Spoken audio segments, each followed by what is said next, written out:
Hello guys, আসসালামু আলাইকুম। আমি এখন চাপা ভর্তা করতেছি এই শিল দিয়ে। এখানে কাঁচামরিচ, রসুন, পেঁয়াজ আর দিয়ে দিয়েছি শুটকি, চাপা শুটকি। ওটাকে দিয়ে ভালো করে আমি হালকা তেলে ভেজে নিয়েছি। এখন শিল বাটা দিয়ে, শিল না, এটা দিয়েই আমি এটাকে করে নিচ্ছি।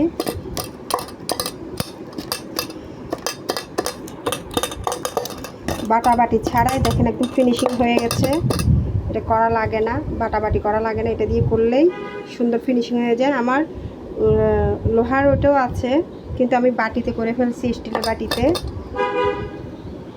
আমি এখানে 3টা চাপা শুটকি দিয়েছি, পেঁয়াজ দিয়েছি 4টা, আর কাঁচামরিচ যার যার খাওয়া, যে যেরকম ঝাল খায় সেরকম দিবেন।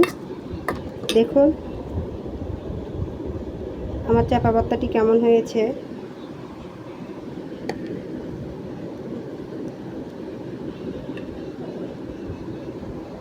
আমার চাপা ভর্তাটি যদি ভালো লাগে থাকে, পাশে থাকবেন, ভালোবাসা দিয়ে যাবেন।